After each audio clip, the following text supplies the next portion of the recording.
America, I'm Mark Levin, and this is Life, Liberty, and Levin Saturday. And this is Liberty. I want to thank you, the American people, the people in this audience, for standing up and saving your country on Tuesday. You saved the Supreme Court, you saved the Electoral College, you saved us from another 20 million illegal aliens and chain migration, another 150 million people coming into this country. You've saved our economy, you've saved our cops, our police force, you've saved our military. You've saved the American Constitution and Declaration of Independence. People seem to forget what was on the line here. Everything was on the line here. We dodged a bullet. President Trump literally dodged a bullet, and we dodged a bullet on Tuesday. The extent of Donald Trump's historic nature, iconic nature, really isn't understood because we're too close to it. They'll understand it 50 or 100 years from now. Hi there. That clip was from Mark Levin's broadcast the day after the election.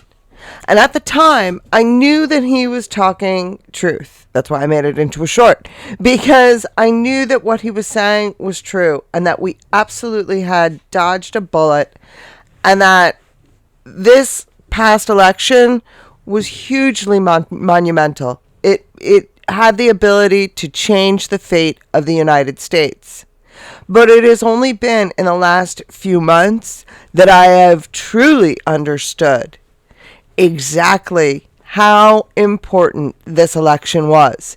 Because if we had not had Trump elected in 2024, the other option was for them to finish whatever they had started. If the WEF, the liberal elites, all the people on the wrong side, if they had won that election, it would have only taken them 4 years to complete the process. They would have gotten censorship, which would have led to the inability of anyone to complain about anything else they did from that point on. And sadly, we're starting to see that in the UK, Australia, Canada. Other places are losing that right and that ability because they didn't stop their election. Now, if you ask me, Canada and Australia, they're in the same situation right now. And we'll all have to kind of sit back and wait and see how they handle that situation. I don't want to say anything because it's not my country and it's not my politics and there's ins and outs that I may not understand. So it's none of my business, really. But instead, what I want to talk about is the dastardly duo. But before we get there, we have other things that we need to kind of go over and cover and talk about. Now, if you haven't already seen it, I do have a video, and it's a history and politics video. And generally, unless it's about Meghan and Harry, videos on my ORMV channel don't really do well. So I'm going to start putting some of the information that are history and politics over on my OPMV channel. Our politics may vary. And on that channel, because it's not monetized and it's something that I don't want to have those historical or political videos affect the algorithms for my Meghan and Harry videos. And so I'm just going to put some stuff over there. I just put one up the other day. That video gives some of the background information that might make it easier to understand the rest of this video. Now, this video is probably going to be split up into more than one. I'm trying to figure out the best way to keep it along a single theme. This video is going to look at where these two are involved and how much money that we're really talking here, you know, and that's why the title is Billion with a B. Because we're talking about billions upon billions of dollars that these people are handling. Now, I'm not going to say that they're getting this money because I actually don't think they are, but we'll get to that.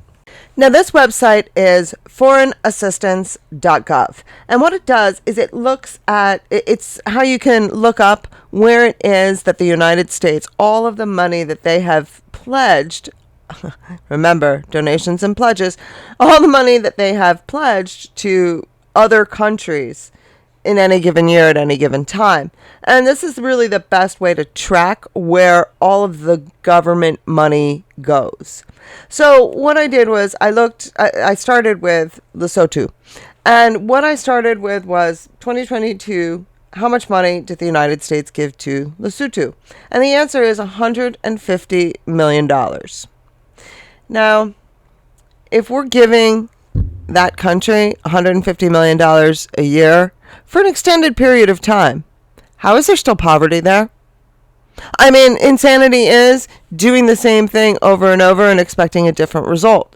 Well, if the first, I don't know, $1 billion didn't end poverty, why are we sending more along the same lines with the expectation that it's going to change something?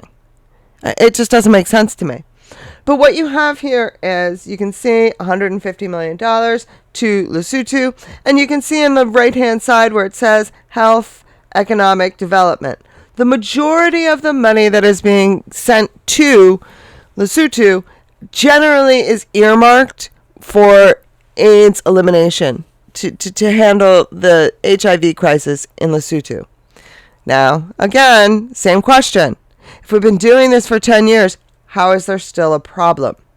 And if there is still a problem, then clearly the methods that we're using aren't working. It's time to stop and try something else. Well, what's interesting is Lesotho is a constitutional monarchy, and the person who runs Lesotho is the brother of Prince Sisio of Sentabali. And I would have to wonder whether or not the prince and his brother know where this money is going, because I'm guessing that they do. But one thing I can tell you is it sure as hell isn't going to end HIV infestations in Lesotho. Now, when you go a little bit further on the page, there's different things. Obviously, you can see it was a pretty complicated website. So you can search and find all sorts of different information. But one of the things that you can find out is who, under what programs, that the managing agency for those funds are. Now, you can see right up there at the top, U.S. Agency for International Development. That is USAID. That is the one that you're hearing about all through the news these days. USAID is the one that has all these multitude of programs that Doge is going through and saying, click, click, click, because of the same things that I just said. 2 reasons. Number 1, it's a ridiculously large amount of money for there to have been no progress on these causes. And number 2, right now, America needs that money to take care of its own people. But what you notice here is that second agency, the Millennia Challenge Corporation. And this one really piqued my interest. See here in 2024, the amount that the United States gave to Lesotho grew to $320 million.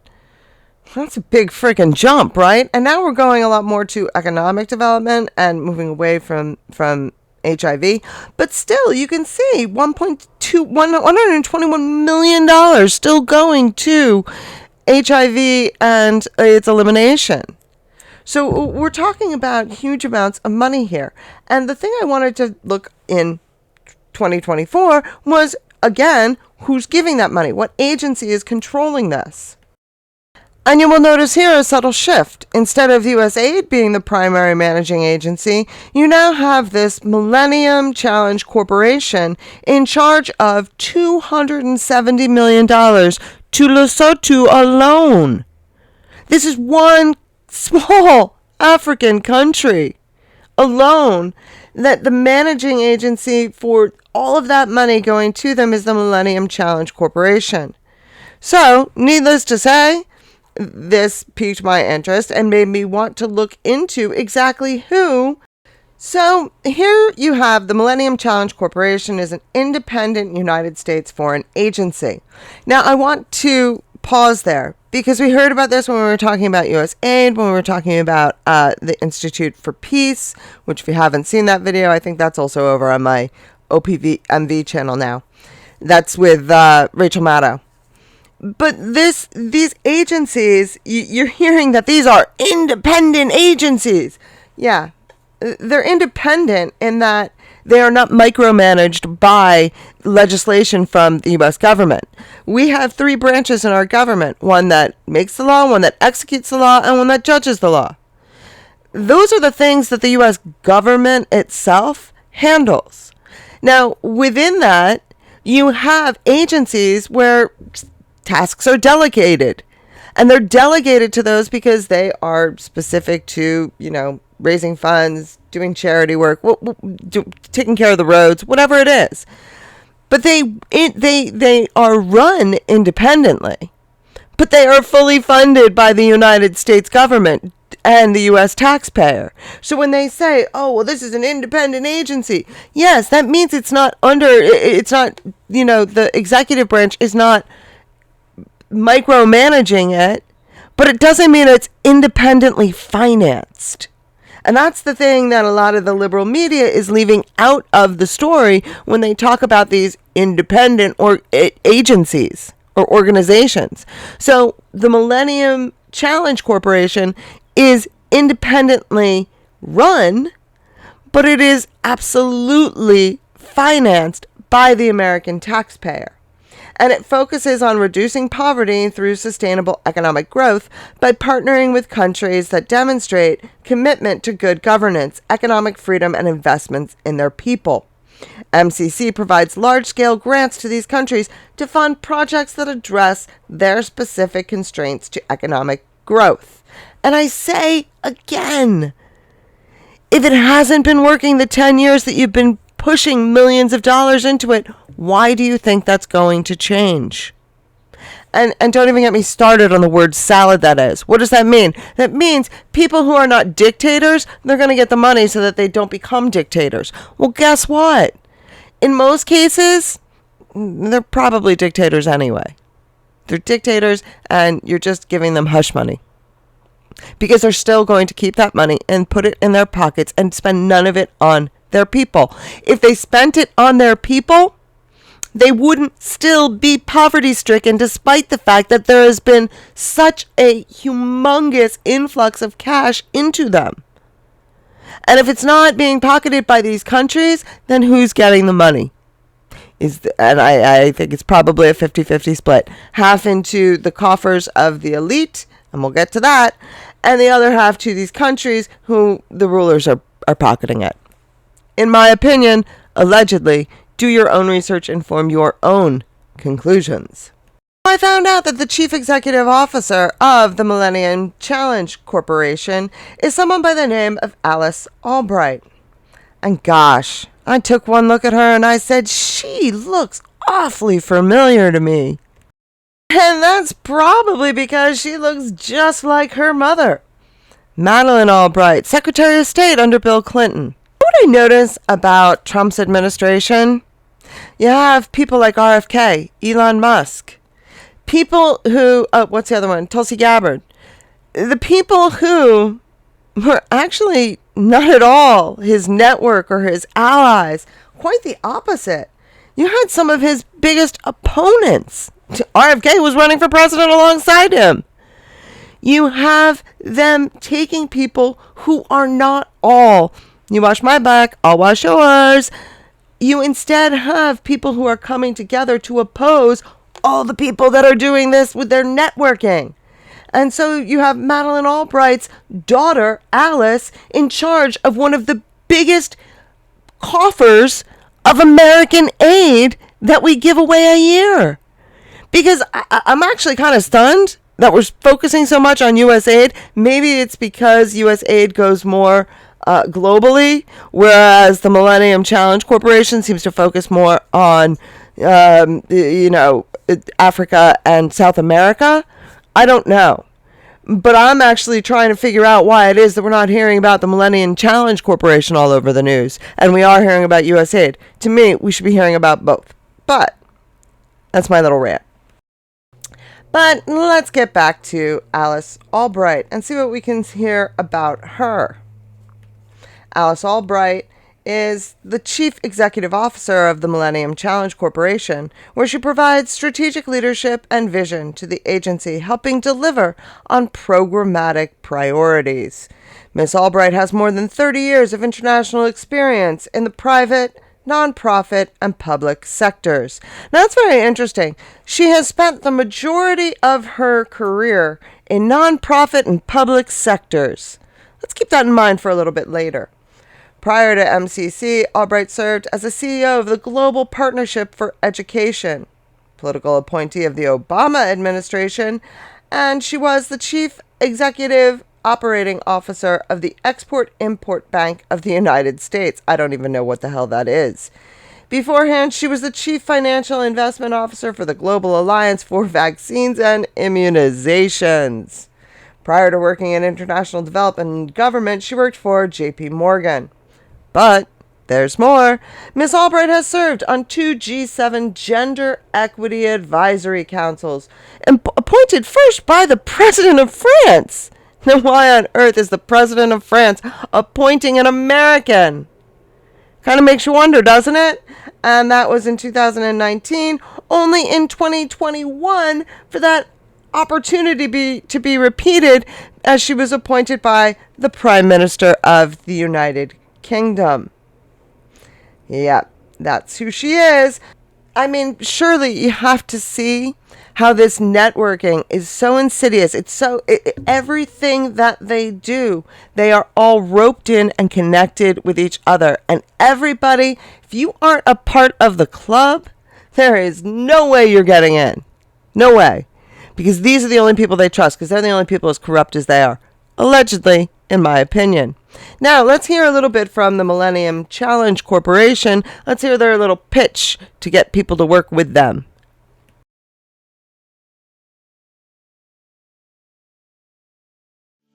Hello, I'm Dave Van Leeuwen of the Millennium Challenge Corporation, or MCC.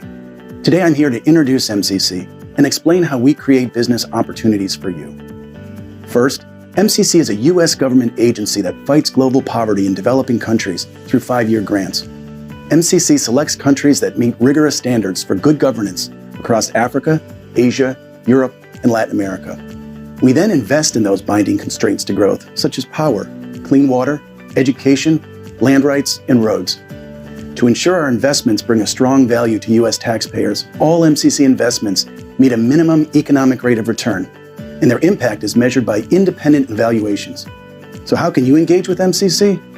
First, you can help shape our investments by participating in private sector stakeholder consultations when we identify the initial constraints to economic growth, and then later, when we're designing the program approach. Second, you can invest alongside us. Our compacts aim to create a climate that is good for business investments. Third, you can compete for the contracts, grants, and public-private partnerships that MCC funds. Now, why should you do business with MCC? Most contracts funded by MCC are carried out by our partner countries, with MCC oversight to ensure that all contract procurements are open, transparent, free of corruption, and through processes that value technical quality. In addition, payments are made directly by the U.S. Treasury to contractors, which eliminates common risks associated with working in emerging economies. Businesses and organizations are invited to contribute their capital and expertise to advance our common goals. The Work With Us section of our website, mcc.gov, is a great place to start. It's an easy-to-use guide that walks you through all the ways to do business or partner with MCC, including all current opportunities and a 12-month business forecast. We encourage you to visit the Work With Us page, and for further questions, contact us through email. Thanks. We look forward to hearing from you. It used to be that if you went into the nonprofit sector, if you were, say, an attorney for a nonprofit, if you worked a government job, like teaching, the idea was that you would not make a whole lot of money, but you'd be doing a lot of good. Well, that seems to have changed, because now Alice Albright, who spent the majority of her career working in the nonprofit and public sectors, is worth between 16 and 50 million. Yeah, that's right. Now, could someone explain to me how someone who seems to be doing such good in the world and who seems to be doing it for all the right reasons instead is just there getting rich? Could this be, allegedly, in my opinion, do your own research and form your own conclusions, where all the money goes? The money that, Millennium Challenge Corporation, how much of the money that they receive from the U.S. government goes directly into Alice Albright's pockets? And we're all familiar with this. Right? Yeah. I believe she's the spokesperson. I believe she's the spokesperson of these NGOs to get people to donate money to them, whether it's, Save the Children, or whether it's them agreeing to U.S. aid, spending all this money in all these places. She's the one out there selling the story. And look at that. Now what is she doing? Now she's selling the story that she's in love with a British prince, which everybody knows is bullshit. I mean, come on. Let's be reasonable here, people.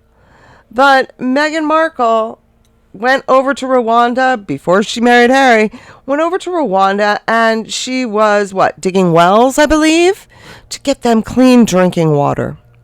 Well, how come after all these decades of sending money to Africa for them to build wells, there is still anyone in Africa who doesn't have clean drinking water, who's still walking miles with jugs upon their shoulders?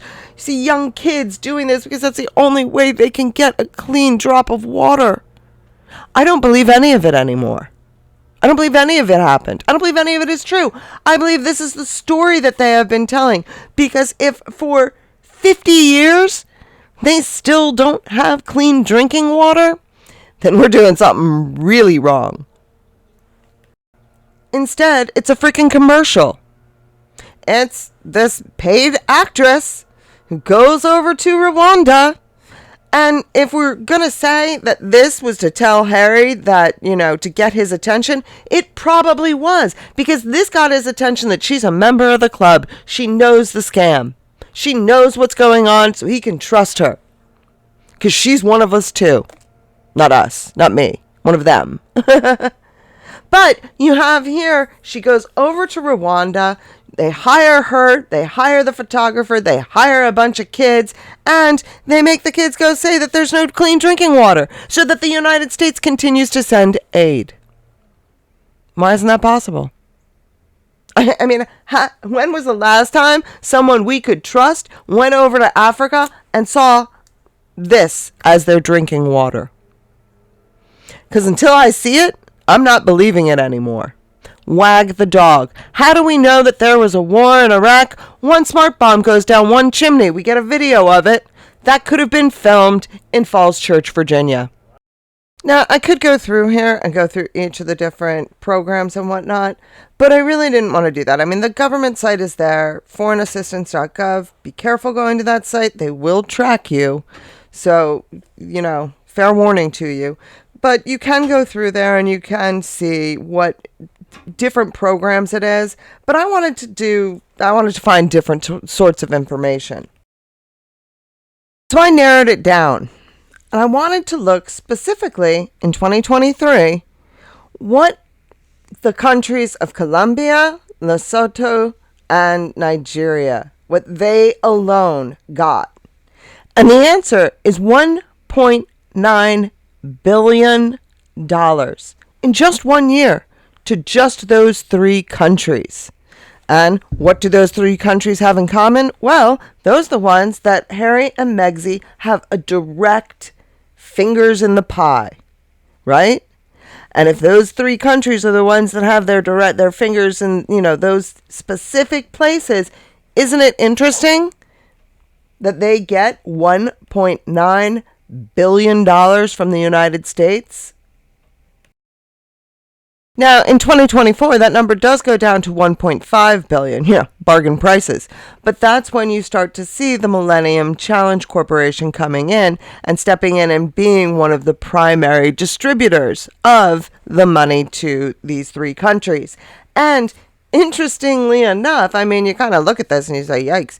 But you have $1 billion to, 0.98 million, I guess. So 980 million go to Lesotho and Colombia. 1 billion of that alone goes just to Nigeria. And I don't know about you, but for me, that pretty much explained to me what the hell Harry and Megsy were doing in Nigeria. Now, we like to look at them and say, well, look, they're involved in these charities. They're, perhaps siphoning off funds from these charities, allegedly, in my opinion. Do your own research and form your own conclusions. But I have a different idea. What if, instead of them being there in order to siphon this money off, what if they're the distributors? What if, using Harry's position as a prince of the United Kingdom is using Harry to be the distributor of these U.S. aid funds. So he's in charge of these, various organizations and institutions. And then it's Harry and Megxi, well, King Charles, but through Harry and Megxi, that they make the decision of who gets to siphon off that money. I mean, this is just an idea and this is just speculation. But does that maybe explain why it is that nobody in the media is calling out Meghan and Harry for what they do? Is that why no one's calling out the fact that these kids don't exist? Is that why no one in the media is calling out the fact that Charles hasn't done anything to put a stop to them? Every now and then you get a token, story, or you have Lady C out there. Someone's on, the palace propaganda list, however you want to call it. Someone will say from time to time, oh, the king hates Harry, the king is mad at Harry, William won't speak to him. In fact, just recently, I think this was either yesterday or today, we have People magazine saying Prince Harry's fight for his future exposes a deepening rift with King Charles. They are distant, source says. And this is an exclusive to People magazine. Now, everyone is saying that this is a palace source. This is a royal source. Why on earth do they think that? I mean, this is People magazine. Okay? For the last 6 years, they have done and said whatever story it is that Meghan wants out there. So why on earth do people suddenly think People magazine, what, they've changed sides? Of course not. This is coming out from the same person that put out the 6 years worth of stories that were entirely pro-Meghan. So who in this story is pro-Meghan? Well, to me, that says King Charles is pro-Meghan. This is all the story that they're creating. None of it is real. It's what they want us to believe. They're steering the story. They're making the story, whatever it is that they think we want to hear. No way on earth is People magazine suddenly coming out with a secret source. Why would any of King Charles' sources, if this were real, why would any of them go to People magazine and tell them anything?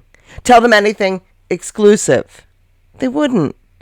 So you have to know that this story is coming out from Harry and Meghan. And if you read this story as being pro-King Charles or anti-Harry and Meghan, then you have to assume that the same person that came out with the same 6 years worth of articles is coming out with this.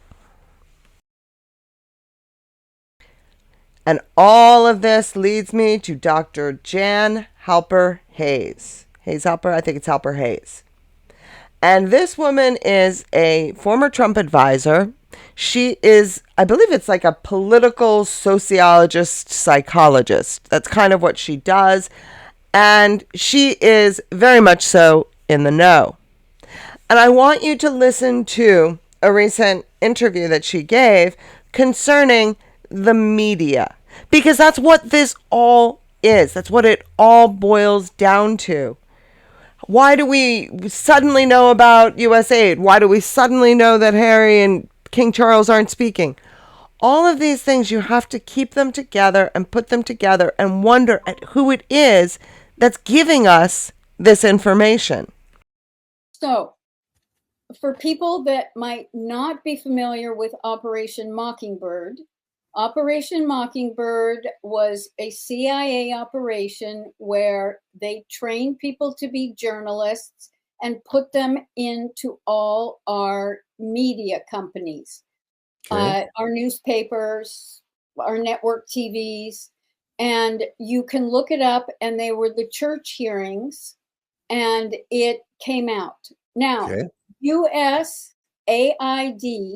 which supposedly is humanitarian aid, is also CIA created, and the UN runs the agencies connected to USAID. Now, how that came about was by happenstance. In 1951, it was actually the head of Iran had, what do they call it? He had nationalized all of the oil reserves and oil companies, and what is now known as BP, British Petroleum. Okay. They called the US, and the problem was that if they had taken any military action, then what would have happened, we would have been at risk against the entire Soviet Union. Oh, my. So Kermit Roosevelt, Teddy's great-grandson, who worked for the CIA, was given a load of money. He created activists, riots to get that Shah out. They put the pro-American Shah in, I forget his, Reza. And then they discovered that this would be a great way to divert any necessary military actions. Well, it grew. So this foreign aid is a scam that goes on just like Operation Mockingbird, because they train CIA agents. Then these CIA agents go work for consulting firms to make sure that, for example, the Panama Canal, when General Torrijos was thinking about extending it and making sure there were no locks and that it would be at sea level, the Japanese, because they were the biggest client of the canal at that time, were going to fund it and do the construction. Well, when word got to the US, that had to be stopped. So they had a consultant to develop a strategic plan to make sure that everything was drawn back to our construction and our engineering companies. But as it's grown over time, there's a secondary objective, and that is to bankrupt every other country that we give loans to so that they become dependent on us. Now, we've heard about it in terms of the New World Order and empire building. Yeah. And the other aspect is we know Congress requests from our own agencies information for oversight, and they don't get it. Because the UN runs these NGOs and runs these agencies, the oversight is impossible to have. So it basically leads to fraud and corruption. And that is why it has become a priority for Doge to figure out where it is. Think about Ukraine. And every time we complain about the money going to Ukraine, and then we hear a Mitch McConnell or someone else saying, well, it's coming back to our defense contractors. That's exactly the game. It is a foreign sham to drive money back to our businesses. And it's a whole corrupt money laundering criminal enterprise, isn't it? Absolutely. Absolutely. And so the fact that USAID is both UN and CIA run. Yeah. But if people knew that, so what they do is they turn these CIA agents into private employees in private companies, in foreign companies, so that they can drive this. And this is all done as taxpayer dollars because these companies get the government contracts. So the money is just going in a big circle. That's what's going on. And once they crack this, they're going to be able to understand the dynamics even deeper about the other ways corruption happens. And isn't it true that Elon Musk, through all of his AI and all of his computer hacking skills, whatever it is, he's cracking it all, isn't he? Well, he has brought in some of the very best software engineers. Wow. And they are gaining access to the systems. I mean, think about, oh goodness, I'm really having some senior moments today. Me too today. One of the senators who has constantly, Senator Paul, who has constantly said we need an audit of the Federal Reserve. Well, there would be no way we could have an audit of it because it's been run by the cabal. And one thing that Trump did in his first administration was to move the Federal Reserve under the Treasury Department. And that was a start. But I think we're going to be hearing a whole lot more. They're looking at the fraud in Medicare. It is amazing what they are uncovering and how quickly they are able to do it. And then some employees, career officers, are quitting because they've refused to give access to the Doge team. Yeah. And they don't want to be caught themselves when they're sitting. Now, if that doesn't scare the shit out of you, I don't know what will. But what we're going to listen to, this is now Dr. Jan Halper, one of her recent tweets. I think this was just a couple days ago. Interesting encounter with two former friends the other day. Said to me that when I spoke the truth about things, she and her husband resented the heck out of me. The reason? They knew I was right, but they had difficulty comprehending what I was constantly sharing with them. So they decided best not to see me. 3 years have passed. They are trying to make sense, but are still too proud to ask me to explain or share research.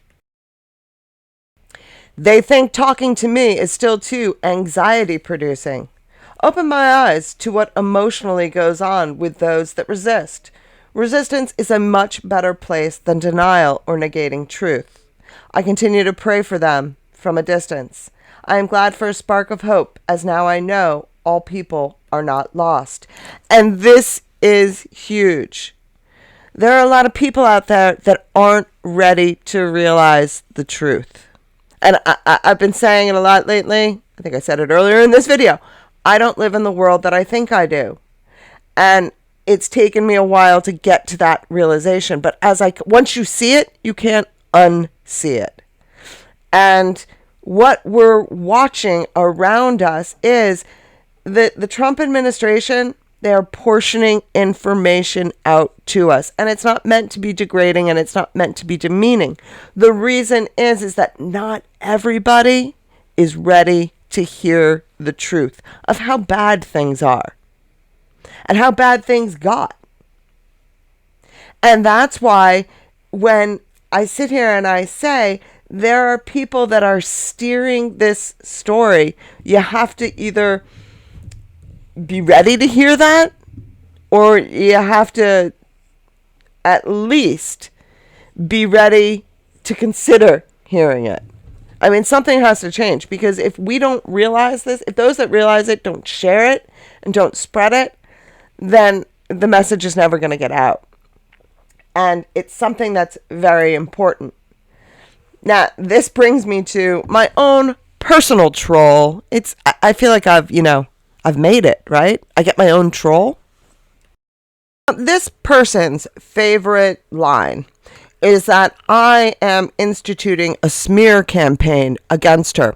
And she's very good at being able to trace this smear campaign back to 2023.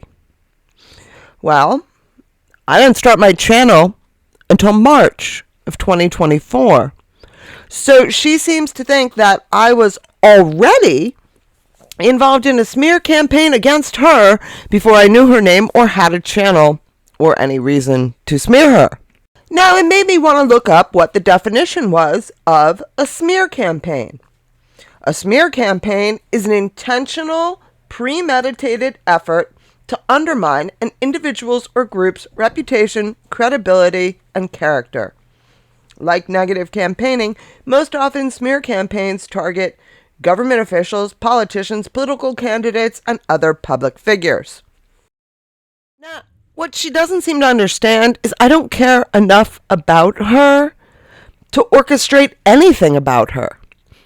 I could care less if people listen to her. If people want to listen to her, go ahead. Why on earth should I care?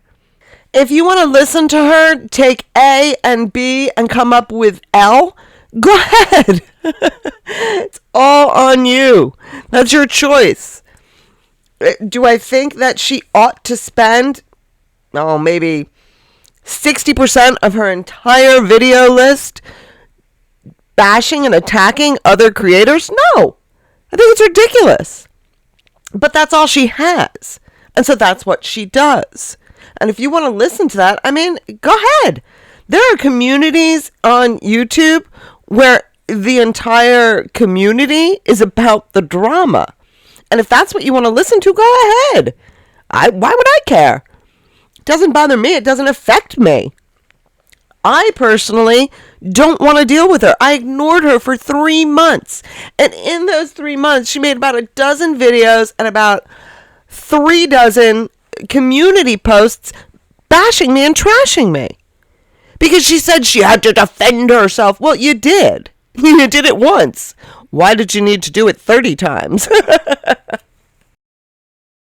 And that's why, allegedly, in my opinion, please do your own research and listen to her videos for yourself. I believe she has a job to do. Someone has asked her to do this. There's no logical explanation for why this woman, who seems to be so passionate and obsessed about this all being a psyops and who's doing what and where and when, for her to be that obsessed, why is it that the people that she attacks the worst are the people that also think it's a psyops, also think that there's things going on that behind the scenes that we don't know about that are really steering this entire narrative? I've said that for a while now. Long before I knew what her name was, I believed that. All I want for her to do is find something better to talk about than me. I live rent-free in her head. She does videos and posts and posts and posts. She does flow charts. The whole gamut about how I have orchestrated all this against her. I don't give her that much thought. For 3 months, I ignored her. And what happened? She still came out with something because I made one comment on one X account because it was someone else that she attacked. And I said, yep, that's what she does. And it is. And most people see it. If she doesn't see it and her subs don't see it, I don't care. Good. Go all be happy together and do what you want to do. I don't care. But leave me out of it. I don't want to play your game. I don't know what game you're playing and who's helping you to steer the narrative. But I gotta wonder about someone who seems to spend all your waking hours working on research and doing your work for the Megxit community and spending time on X talking to people in Japanese. If you're going to be doing that, then I gotta wonder how are you keeping the lights on, right? This woman actually said that because I didn't follow one of her trails that she apparently left for everybody, I must be on the take, because if I wasn't, I would have followed that trail. No, I just didn't agree with her, so I didn't follow it. But she interprets that as being, I'm on the take. Well, the fact that she had the time to follow that trail makes me think she's on the take. And I don't want to fight her. I don't really care about her. What I want her to do is find someone else to talk about, because this is it for me. This is the last time I'm speaking about her. I know what she does. I know what she's doing. And if you don't agree with that, that's fine. I'm not going to force you to. But I know in my heart of hearts that she has picked her targets carefully because someone told her to. And that's why she attacks us. And she is, like the Mockingbird operation, one of those trained to go after people in a specific way. Now, before this lunatic freaks out again, no, I don't have evidence. It's my personal opinion. It's my feeling. It's my belief. It's my speculation based on my research. I strongly urge you to do your own research and form your own conclusions. But I personally am finished with this woman, and if she wants to keep letting me live rent-free in her head, that's on her. I've washed my hands of it. Now, we've just gone in a big circle to come right back to where we started, which is with Mark Levin. And I want to play another part of that same broadcast. And this was, like I said, the broadcast. I think this was like the Saturday broadcast after the election. I think he does like a weekly thing. So that's what this is actually from. And I want to play different parts of it now. The extent of Donald Trump's historic nature, iconic nature, really isn't understood because we're too close to it. They'll understand it 50 or 100 years from now. Now, this to me is very important. I've been saying this for a long time, since Trump won the Time Man of the Year. And when he did, I said, this isn't for what he's done. This is for what he's going to do. And that's essentially what Mark Levin was saying right there also. He's saying that it's going to take years for us to truly see the impact because we're too close to it now. We can't see what's going to happen next. I mean, we can predict it and we can guess and we can hope or we can fear, whatever it is that you think about the future. We can imagine it, but it's not until it actually happens that you can go back and analyze it with your, Monday morning quarterbacking. And I think that's what he's saying there, is that history will reveal how monumental this election was. You, we beat the media, we beat academia, we beat Hollywood and entertainment, we beat the DC special interest groups, we beat the corporatist oligarchs, the oligarchs. Put up $1.2 billion to defeat him. They lost. But I want to make something abundantly clear. There is no kumbaya. This isn't hands across America. Have you seen the media? Have you seen the Democrats? They haven't changed. Their stripes haven't changed. And you made the difference. You changed everything.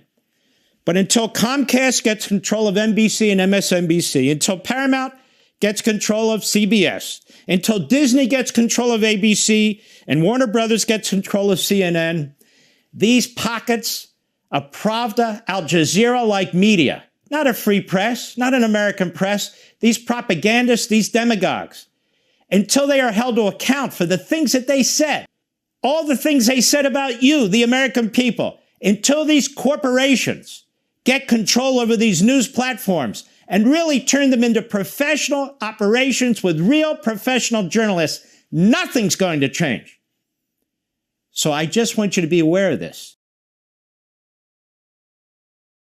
Now, I think that the biggest takeaway in all of that is that the media has been steering all of our opinions. And whether it's a tiny YouTuber or it's MSNBC or even it's Fox News, they're doling out the information to us, sometimes for good reasons, sometimes for not. And when it comes to things like government programs like USAID and the Millennium Challenge Corporation, the media is not going to tell us anything. The only way to know what's really going on is to look it up and find it and research it and find out not just that $1 billion went to Nigeria, but who was in charge of that $1 billion. And the person who was in charge of that $1 billion What did they do with it? And who did they choose to get that money? Because we all know that $1 billion did not go to Nigeria. If it did, there wouldn't still be the rampant poverty and the problems in Nigeria. Or if it did go to Nigeria, it went to the head of Nigeria and none of it went to the people. And that's what we have to figure out. Because if we don't figure it out, like he said, we're going to lose our country. Because that's when people take over. And someone said to me today, well, what more do you all want us to do? Share this video. Share this video so more people, even if they start watching it because they're interested in what Harry and Meghan are doing, they'll hear the other stuff too. They may turn off. They may say, I don't want to know. I'm just here for entertainment. But some of them will listen. And some of them will pass it on. And they'll pass it on. And so on and so on. What was that? The Breck commercial? And so forth and so on. Where the word spreads. And when the word spreads, that's when we're going to be able to finally uncover just all that these two have been doing. And beyond that, because I pretty much know exactly what they're doing, and what I don't know doesn't really matter. What I really want to know is whose side they're on, and who's controlling them, and who's making the decisions that they make. Because I don't think anybody trusts Harry to make a decision. I mean, why would you? And certainly not Megxie. So who's controlling them and what are they doing? And that's what we need to discover, because these people are in charge of tremendous amounts of money. And I want to know where that money's going. So I look forward to hearing what you think down in the comments. Thank you very much for listening. And I hope you have a great day filled with love, laughter, and of course, dancing. Dancing in